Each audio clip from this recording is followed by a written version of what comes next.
How's it going? Welcome back to another Donger deck discussion with your host from the Dongers of Runeterra, Sith Holocron, and we've got another X2 Donger deck discussion for you. So, the first video I put out today was two different decks. One was Shyvana and Garen with Raleigh. The other one was Shyvana all by her little lonesome. Today's decks, well, they're going to be both Soraka, one with Ionia, and one with Freljord. So because we got one down here, these two decks are very, very, very different. But we'll start with this one because I got the idea for this one from the Shen Lulu deck. So this one, you'll probably have an idea how to play. Is Soraka as good as Lulu? Well, that's something we're going to have to find out. It has done okay in testing yesterday, as that's when the expansion went live. So let's go through this. And we are going to go for the similar sort of thing as like a Lee Sin Lulu kind of deck to keep Soraka alive. But let me introduce you to the unicorn herself. She is a support champion, costs 3, and her stat line is 1/6. Heal me and my supported ally 4. You've healed damaged allies 4+ times. Her level is she becomes 2/7, and the first time you heal a damaged ally each round, you draw a card, and her support is fully heal me and my supported ally. Her champion spell is Soraka's Wish, fully heal damaged allies everywhere.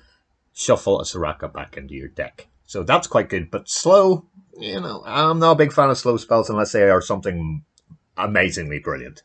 To be fair, I'd probably keep my second one just in case Soraka dies. So here we go with the Ionia Soraka deck. We are running 24 units and 13 spells, but the spells all give healing, and we have ways of getting additional spells. So just like on the Lee Sin deck, we are starting with the Gift Giver, which gives us a 1/1 gem. So you heal an ally 1, which is excellent in a Soraka deck, which is why we're running 3 Gift Givers. You do all this beforehand. It's burst speed. Get it done. You can literally do a whole ton of stuff with gems and level up Soraka in no time whatsoever. But she only gives you the 1. But we are running 3 of these. Something to play on turn 1. With a lot of 2-drops. We actually have 3, 9, 12, 15 cards. Which out of 40 is a lot. But this is a very low-cost deck to play. So remember that you will be able to cast a lot of these when it comes to like rounds. So coming to the end of the mid-game and all that kind of carry on, you're flying. Guiding Touch, fantastic. Heal an ally or your Nexus 2. Then you draw 1. Not a Nightfall card, just a really good card. A card that replaces itself in any card game is fantastic. Healing an ally is pretty good. You want to be using this when you've got her on the board. She, that's what you do. You heal damaged allies. So heal them. Now, you can't really heal that unless it's blocked a one-attack something, like a jury rig or something like that, or just you're playing against Elise attacks and you can't block the Gift Giver. Blocking Elise, it just won't happen.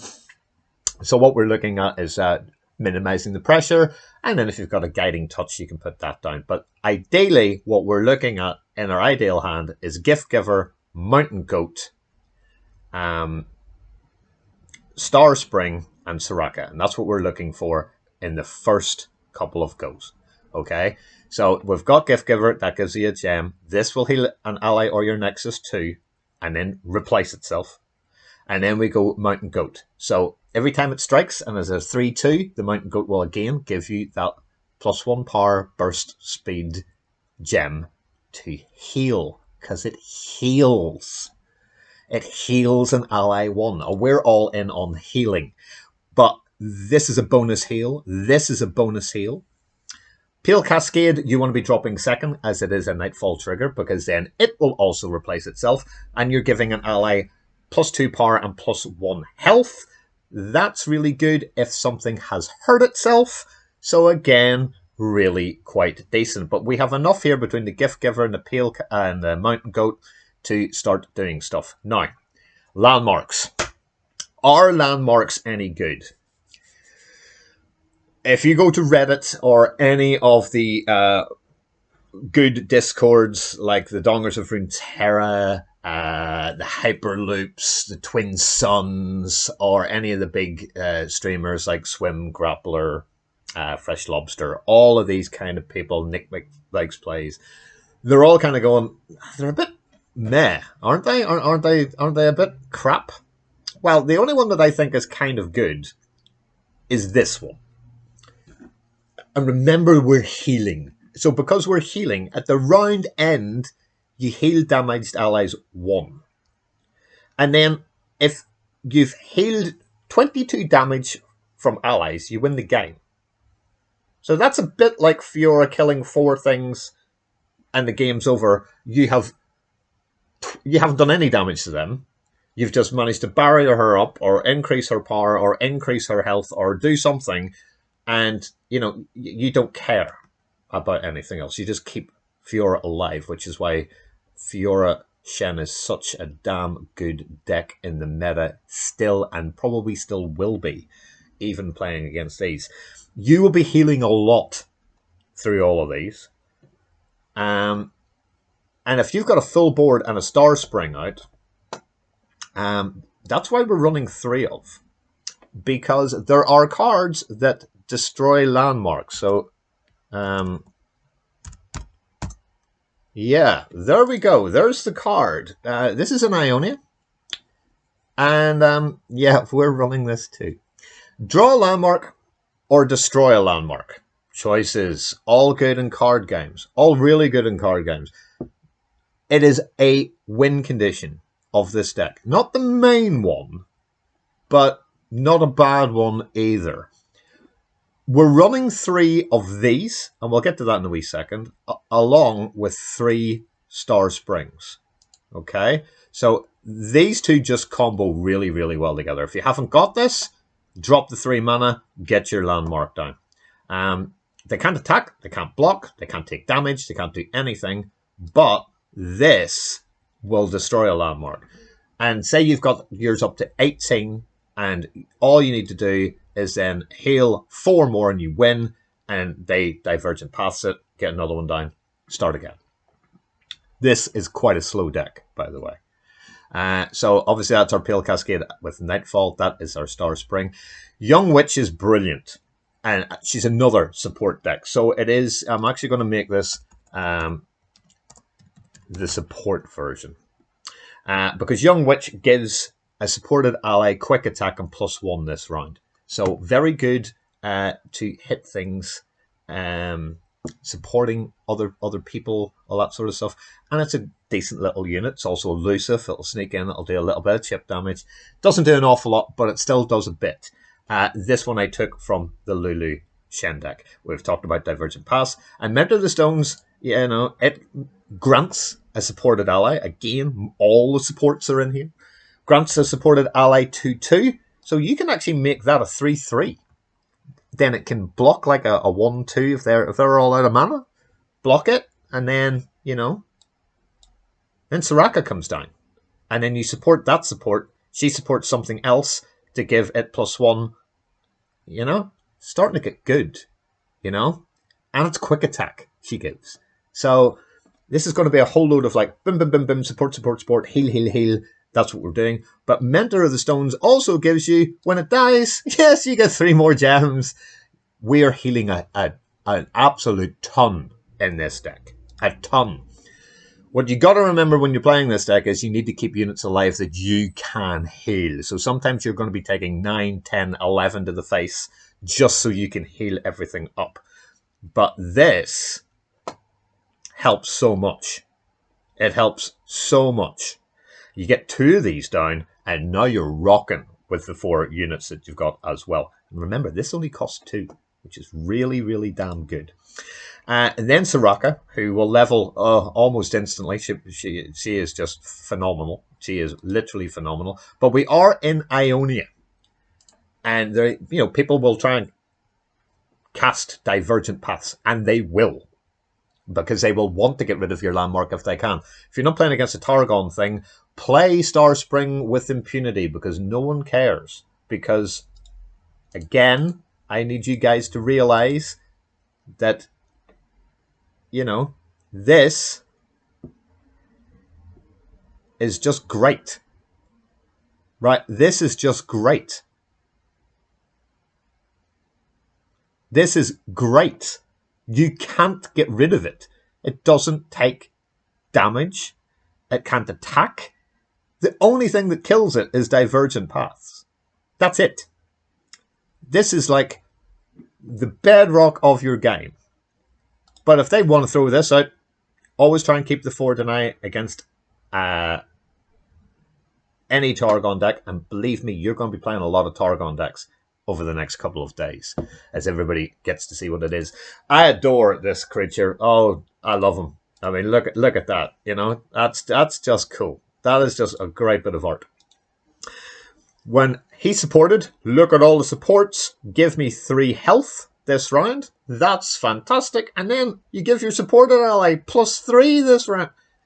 It is a support deck. And this guy actually stays around for a heck of a long time. He's excellent in here. So a decent card indeed. And then a new card. When you heal a damaged ally, give it elusive this round. And here is your main win condition. So, say you have a Star Spring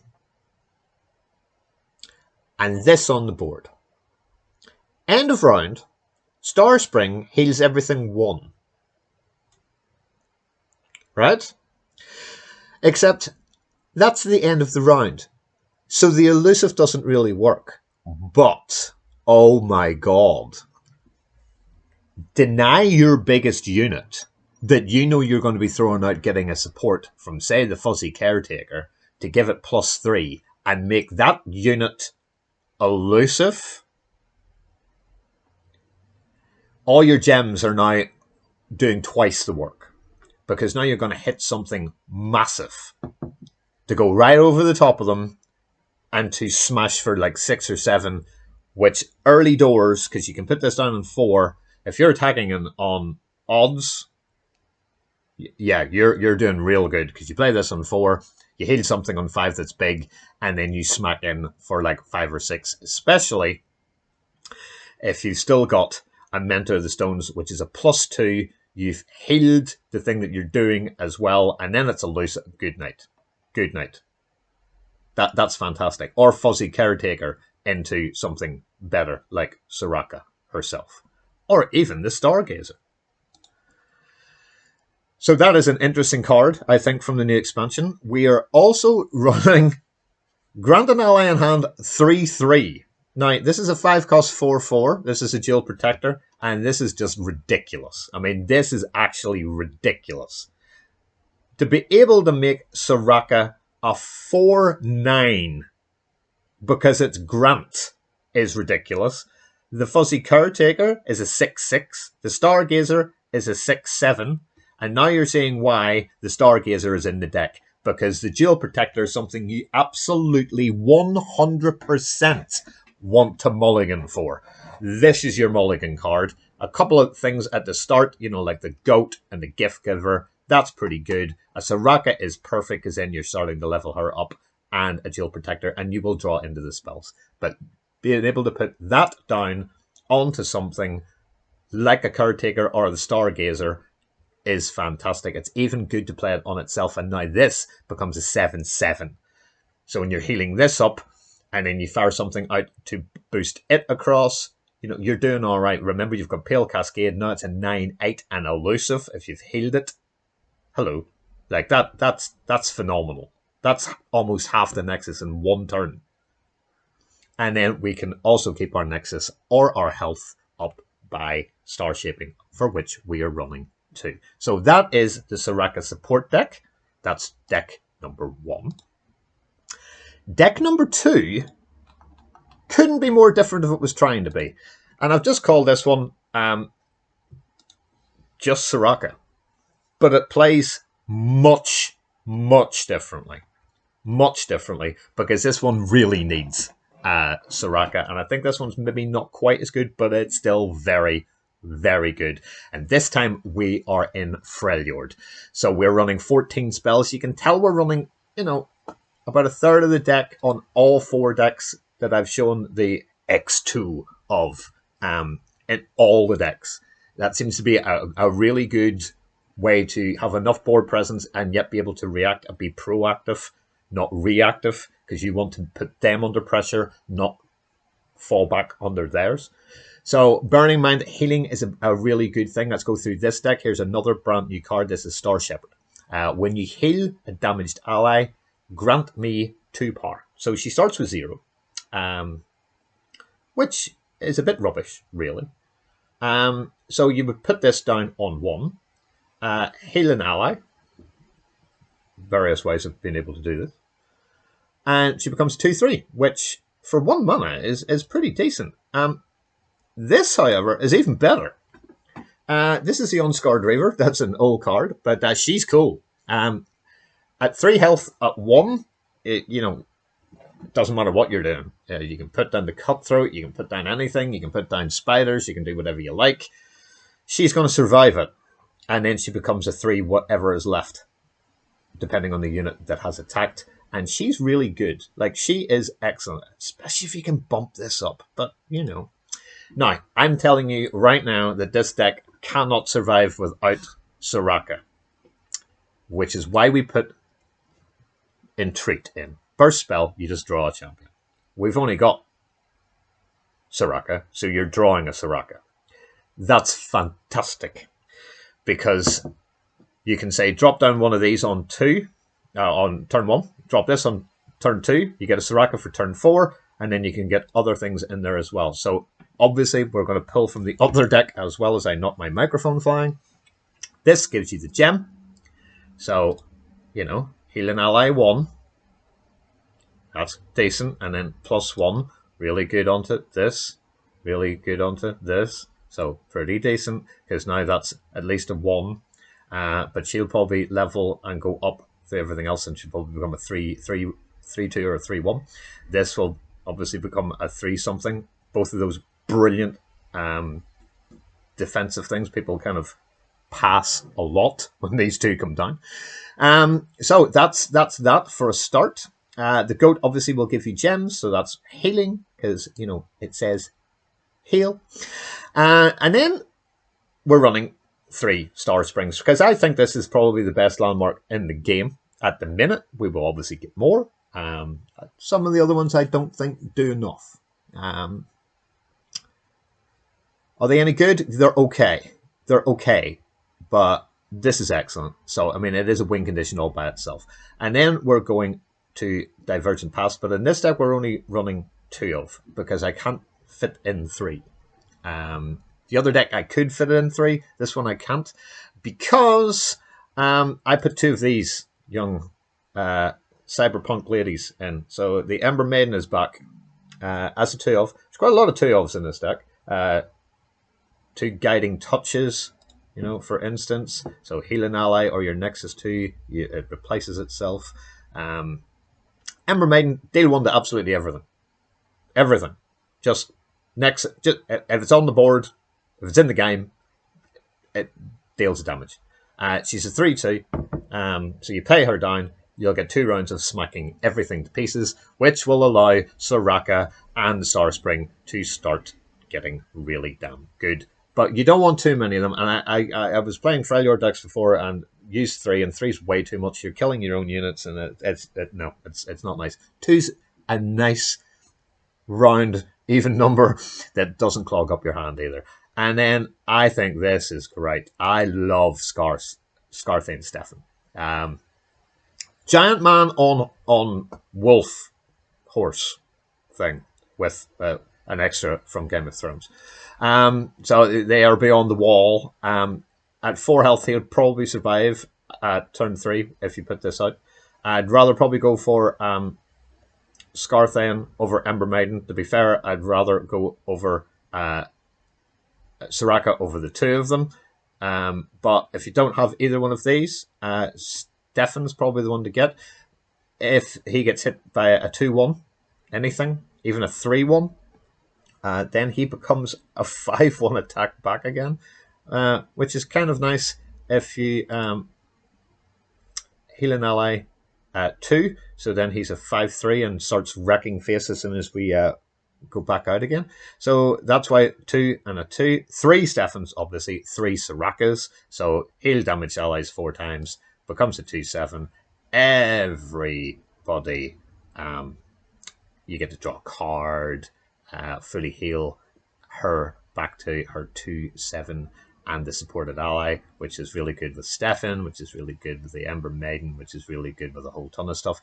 And then, much as I said, I don't really like slow spells in the other deck, this one is really kind of good because we are not running big units. You know, it's all like 2s and 3s, and we need to heal constantly to stay alive. We're only running one of these, so we are.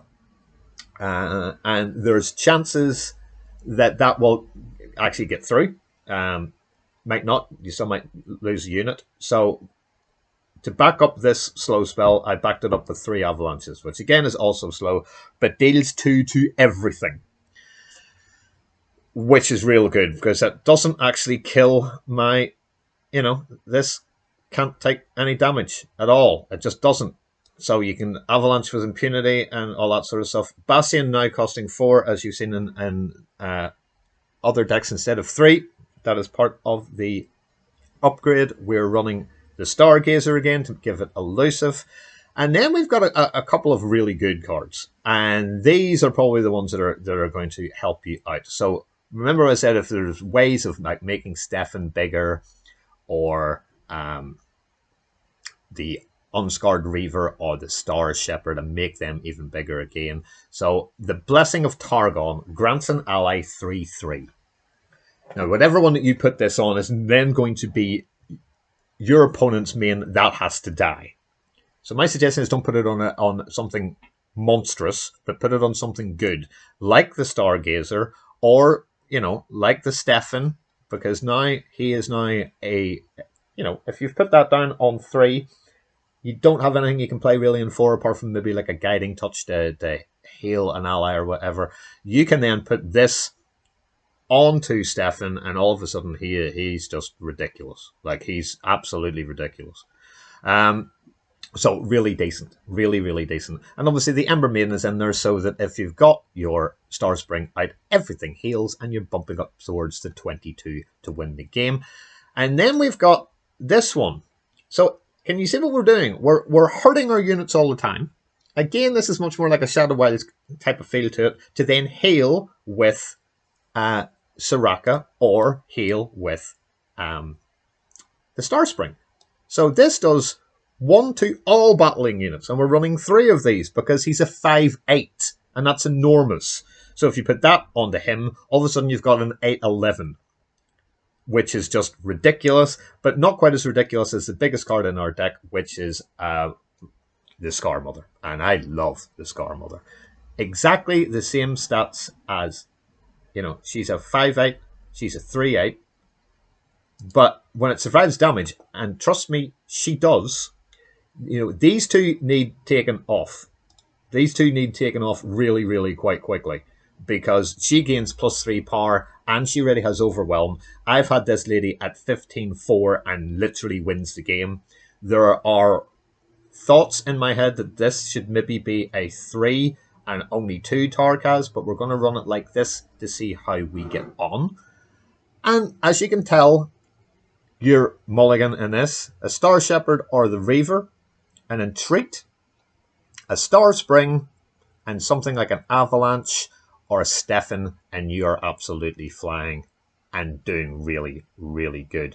Because to be able to use Entreat, to draw that champion. Yes, she only costs 3, but if you don't have her, you need her in this deck. I can't stress this enough. The combination of her heals and all the other heals in this thing, Starspring, Soraka, and then start blasting all of these healing spells from the gems, does wonders when you are trying to win overall. So that are 2 decks. One with Ionia, one with Freljord, both with Soraka. I hope you enjoy them. The deck codes and all the links to our social medias like Discord and Facebook and YouTube and Twitch and all in the pinned comments. Thank you very much for watching. I hope you enjoy them. Let me know what you think of them in the social medias. Any way that you like, I read every single comment and I get back to everybody as well. So until the next time, thanks for watching. My name's Sith Holocron. Dongers out.